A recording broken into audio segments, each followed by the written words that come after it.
Right, since the last video I've been to France for the 100th anniversary of the centenary edition of Le Mans 24 Hours, which was pretty amazing. 325,000 people were there over the event apparently, so yeah, it was cool. Ferrari won for the first time in 58 years, I think. So yeah, it was amazing. Plus I brought home a really cool piece of carbon that I found on the track, because they let people walk on the track for the first time ever. So we walked the entire lap, all 13.6 kilometers. But yeah. Anyway, obviously I didn't do anything truck related while I was away, but I have been very busy, mainly because I really enjoying working on this truck. And obviously I want to get it done for the nationals, which are 3 weeks today. I'll be leaving to go to Newark, so it's getting close. As you can see, since the last video, I've done a lot. Now, I've done a lot of progress, lots of good things have happened, and unfortunately, one small issue has cropped up, which I will explain, which does require me to take it apart again, but hey ho. Yeah, obviously, since the last video, I have, obviously, you can see, tyre rating. I had a go at it. I don't think it's terrible. It's not brilliant, but it's not terrible. It wasn't too bad actually. I got, where's the pen? This is the pen that I used. It's got a little, you read that? 0.8 of a millimeter tip. And the problem is you've got to do several basically coats, otherwise it just looks like a faded grey. I think they've all got 3 coats on all 4 tyres. Only done the outers on the rear, obviously. Yeah, it was alright. It just problem is the pen sometimes won't keep up, so you had to stop for a couple of hours. Let the pen basically, if you can push the pen down, but then all it does is just drops a load of ink everywhere. So you just got to leave it for a couple of hours for it to regain itself and then carry on. Anyway, that was that. It wasn't too bad really. But the cool thing is I've done all the wiring now. Everything's wired up. Everything works. Works a treat actually. Wasn't too bad of a process. I was expecting it to be a complete pig, but honestly it was alright. It was quite enjoyable. It was just going on and on and on. Wiring always does. It's probably the longest process of building a truck. But yeah, it was fun actually. Nice little challenge. As I explained in the previous video with this truck, I'm trying to get the most amount of wiring, because I've got more lights on this truck than all my other ones, in the smallest amount of space, because it's only a 4x2. So it was a very fun little challenge.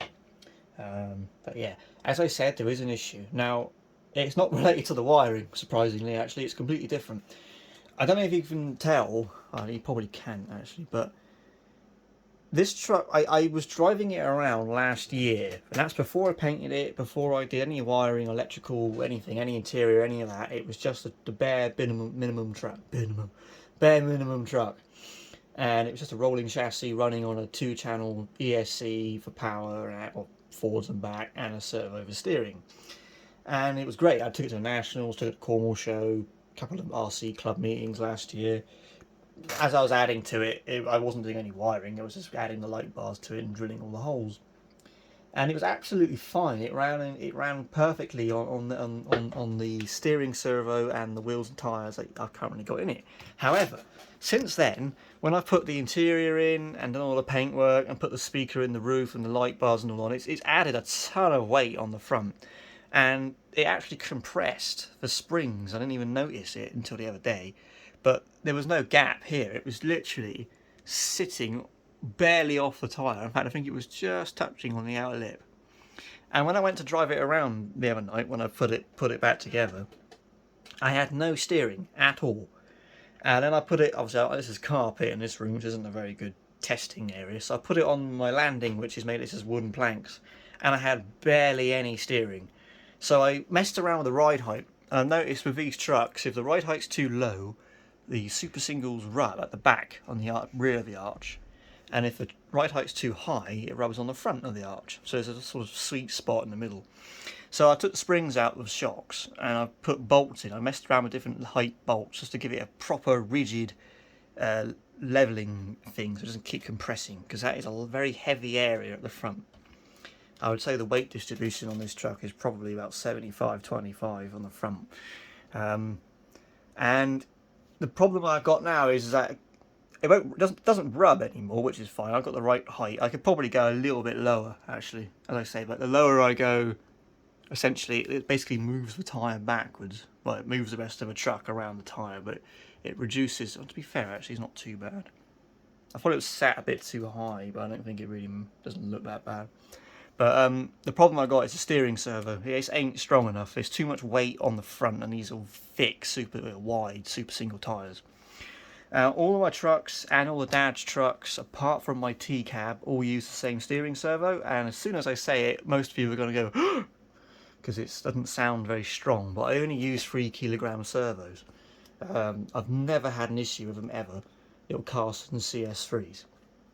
When I rebuilt the T-cab last year, I decided to replace it just because I could. No other reason. And I replaced it with a 13 kilo metal geared thing. And that truck is incredible. I can do a full lock steer, dry steering, so without moving the truck. It just goes whoop, whoop, no problem at all. Can't do that on any of my others. So I've ordered one of those servos to put in here because it needs some oomph. That servo can't deal with it. As far as I'm aware, that's the problem. I messed around with the servo horn because that snapped when I was trying to drive around the carpet. It just wasn't moving. And then I messed around with the ride heights, and now the tyres don't rub. But it can't do it. It just hasn't got any oomph. So I'm thinking, hopefully, if I replace the servo, it's got a 3 kilo in there at the minute. I'll up it to a 13, and then hopefully that will solve the problem. Now the issue really is, of course, I've got to dismantle the entire cab, and I've got to take the cab off, floor out, take the bumper off, because I've got to have to take the servo's got to come out from the front, so I've got to take the front cross member off, and yeah, it's a lot of undoing my work, which I don't like, but it'll be worth it. I know it will, because I'll have steering. Good steering. So yeah, hopefully will arrive on Monday, and then I'll crack on with it. If I sit there and get it sorted, I can do it in one evening. I just got to get my mind on it. And the other thing, of course, is the decals. So really, there's only 2 things left to do on this truck: fix the steering, which I just explained, and put the decals on. And I was talking to David, who's making the decals, yesterday. He's going to make them over the weekend, so tomorrow and Sunday. And hopefully then I'll have them within a week, at most 2 weeks. Which will give me a week's leeway between the nationals. So yeah, let me just turn it on for you. So also, I see if I can do this on camera. I got proper batteries for it now. So I was online. I found these 4600 milliamp 2-cell lipos. They fit in there beautifully, big capacity, and they got these really cool detachable 90-degree connectors, which just make it a bit easier to travel. Because I carry my batteries around in little, in these cases. So, just makes them a bit easier. I've got one case full of lipos and one full of nickel metal hydrate. But of course, this is using my Paladin radio. I'll give you guys a live demo of this. Because he's a cool truck. It's just, obviously it's daytime, so the lights won't be quite as visible. Let's see you're going to behave yourself. There we go, look. Turn it on, and then I'll back the volume up for you. Turn the engine on.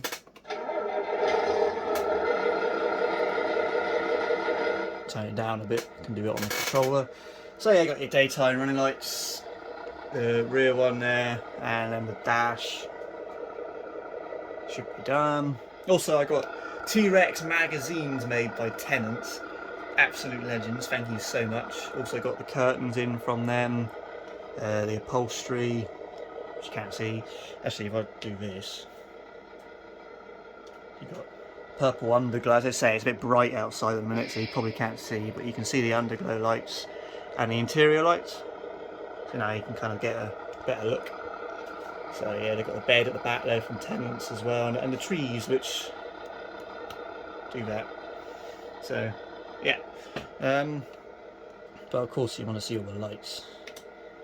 So that is all the bars, and the grille, under the mirrors, yeah, and on the back you've got the perimeter kit, the work bar, which also has full work lights on, yeah, rear bumper. If I go again, you should get the one on top of the spoiler and the one back there, as well as low beam. And then if I was to put the hazards on, So the top one there is the same as that one. They start flashing on the back. They've got indicators in the perimeter kit. Ignore my computer. And on the back there, you got got different horns as well. So I got the, and also this one,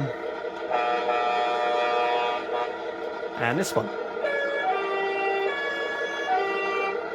So yeah, and if we go up again, should have, that's high beam, so you got all the headlights on, those two in the grille, those two in the roof, and if I go again you just get the spotlights. So yeah, now beacons. So I turn them all off.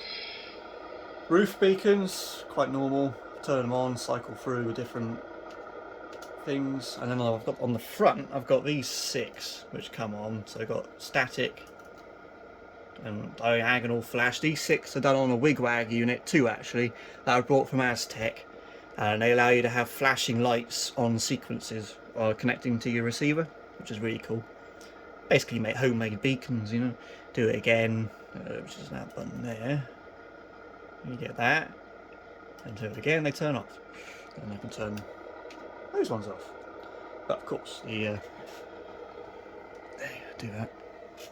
And the really cool thing, of course, is I've got a musician on the back, haven't I? I got Mark, so I needed to have some of his music on there. So if I whack the volume up and turn the music on, there you go.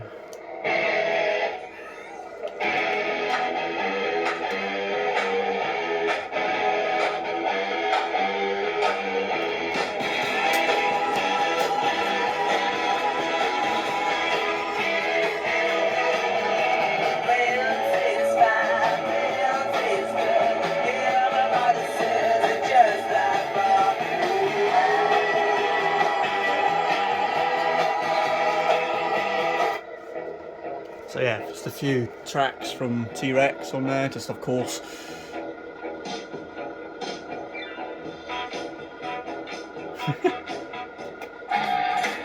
It's just, I just love this truck. It's cool. If the steering works, it'd be great.